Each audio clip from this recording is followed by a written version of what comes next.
हमने ठान लिया था, नामांकन के दिन मैंने अपील किया था बांसवाड़ा डूंगरपुर की जनता से, आप मुझे साथ दो, मैं आपका साथ दूंगा। अपन सब मिलके बांसवाड़ा डूंगरपुर पूरे आदिवासी इलाके के अंदर जो गंदगी फैली हुई राजनीतिक में उसके सफाया कर देंगे और रगड़ा निकाल देंगे। और सब ने मिलकर जनता ने, मैं बांसवाड़ा डूंगरपुर की जनता को धन्यवाद देना चाहूंगा कि आप सब ने मिलकर एक शानदार रगड़ा निकाल दिया इस बार। हम लगभग 150-200 किलोमीटर दूर से इनके गांव में आए हैं और ऐसे पहाड़ों में और कच्चे कच्चे सड़कों से होते हुए आए और ऐसी पहाड़ों से एक व्यक्ति निकला जो पहले विधायक बनता है और जनता के दम पे अब सांसद बना। राजकुमार रोहत मेरे साथ थे, इनसे पिछली बार मिला था तो ये विधायक थे और अब बन गए हैं सांसद।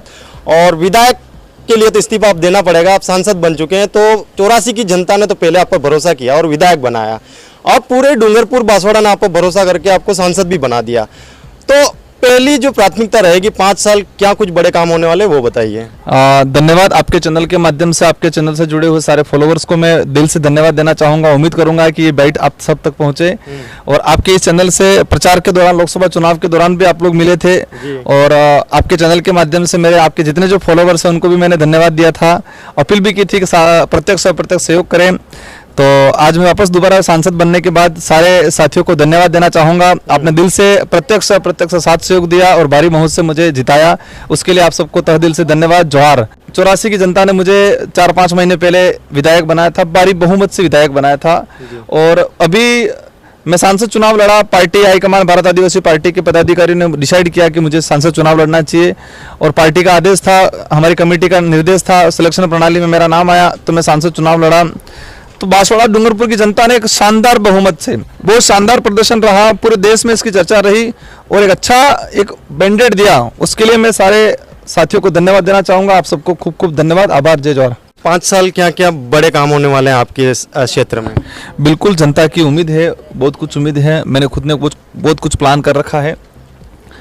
हमारे क्षेत्र में समस्या बहुत सारी है, बात करें तो लेकिन लंबी लिस्ट है, लेकिन मेरी कोशिश रहेगी एजुकेशन पे बेस्ड काम करेंगे, क्योंकि एजुकेशन की वजह से आज मैं हूँ, आप भी यहाँ हो। आपके हाथ में माइक इसीलिए है कि आपने एजुकेशन प्राप्त किया, मैं भी इसलिए बोल पा रहा हूँ कि कहीं कि मैंने एजुकेशन प्राप्त किया। तो हमारे आदिवासी बाहुल्य क्षेत्र में एजुकेशन ग्रामीण इलाकों के अंदर स्कूलें तो खोल दिए, लेकिन वहाँ स्टाफ नहीं है, वहाँ कमरे नहीं है। तो इन चीज़ों पे हम लोग काम करेंगे, एजुकेशन के क्षेत्र में क्रांति लाने का काम करेंगे। दूसरा, हमारे यहाँ पर कुपोषण बहुत तेजी से बढ़ रहा है आदिवासी बाहुल्य क्षेत्र के अंदर।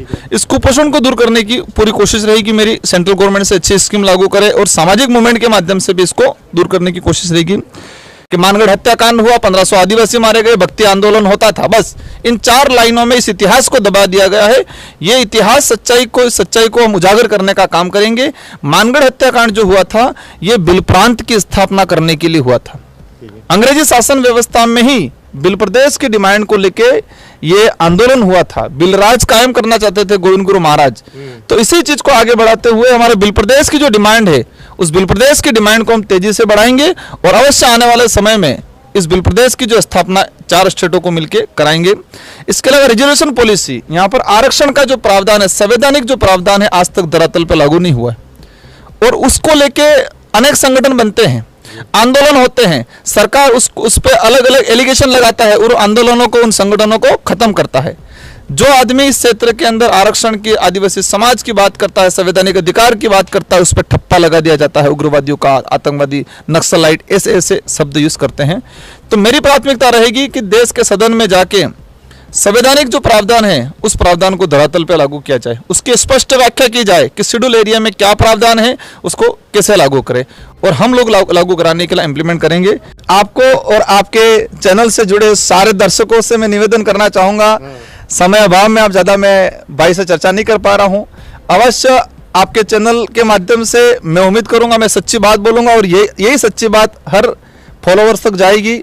आपके चैनल को, आपके चैनल से जुड़े हुए सारे फॉलोअर्स को खूब खूब धन्यवाद। पास समय नहीं है, पर जाते जाते एक और बात बता दीजिए। जो मालविया जी हैं वो आपको तो कॉम्पिटिटर भी नहीं मान रहे थे, पहले यूँ बोल रहे थे कि कोई कॉम्पिटिटर नहीं राजकुमार रोहत, उनके लिए क्या कहना है? देखो, मेरा आदत में है, हमारे पारिवारिक व्यवस्था भी ऐसी रही है कि बड़े बुजुर्गों का मान सम्मान करना है।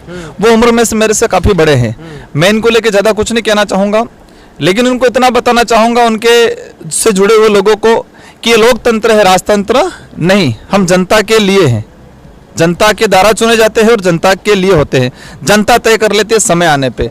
हमको तानाशाही नहीं बनना चाहिए, हमें अंदर ईगो नहीं आना चाहिए। और मालवीय जी का जो स्टैंड रहा था कांग्रेस से भाजपा में जाना, और फिर जो बयानबाजी जो रही थी कि राजकुमार कौन है, राजकुमार मेरे लिए जो वर्ड यूज़ किए थे कि राजकुमार तो आदिवासी बहन बेटियों को मुस्लिम से शादी कराने, इस तरह से जुटे जो किए थे वो कहीं न कहीं उनके उल्टे पड़े। इन्होंने कहा था बाग ना मेरे सामने आप आ जाए या बाप आ जाए कोई फर्क नहीं पड़ेगा, जनता ने देख लिया। इनके आवाज़ में, उनके भाषण में एक ईगो झलकता था, और इसी वजह से जनता ने बापा, और जनता ने मुझे शानदार एक बैंडेड देके जिताया। तो जनता आपको सपोर्टर रही है, मतलब अंधा प्यार देखा मैंने कल, मतलब पावर देखी है आपकी कि लोग सुबह से आ गए थे, हम भी सुबह 8 बजे पहुंच गए थे, ठीक है। लाइव पूरा दिखाया आपका पूरा प्रोग्राम कि कौन आगे चल रहा है कौन पीछे चल रहा है, लेकिन लोग बैरिकेड को पकड़ के खड़े थे तपती धूप में सुबह से शाम तक, जब तक कि आप बाहर नहीं आए, और पानी पीने तक नहीं गए लोग, है ना। ऐसा प्यार मैंने आपके लिए उन लोगों का देखा। और मालवीय जी के समर्थक मुझे 2 से 3 लोग मिले, और वो भी छुप के खड़े हुए थे। तो ऐसी जनता जो आपसे प्यार करती है, मैं उस टाइम इमोशनल भी हो गया कि यार ऐसे भी लोग होते हैं। उन लोगों के लिए आपका क्या कहना है? देखो, इन लोगों का जो प्यार है, उनका जो मेरे पे विश्वास है, वो प्यार और वो जो विश्वास है वही मुझे मजबूत बनाता है, वही मुझे ताकतवर बनाता है, और वही मुझे निडर बनाता है। मैं मानूंगा उस प्यार और विश्वास से मैं और ताकतवर बनूंगा, और मजबूत बनूंगा, और निडर बनूंगा, और अवश्य इनके लिए दिल से काम करेंगे। हमने नामांकन के दौरान मैंने कहा था, क्योंकि आदिवासी बाहुल्य क्षेत्र के अंदर, इस बिल प्रदेश के अंदर राजनीतिक इतने अशुद्धियां हो गई थी कि राजनीतिक को इतना गलत नजरिए से देखा जाता था। हमने ठान लिया था कि आदिवासी बाहुल्य क्षेत्र के अंदर राजनीतिक गलियों के अंदर जो गंदगी है, उस गंदगी को इस बार एक कारवा आएगा, और इस कारवे के साथ रगड़ा निकाल देंगे।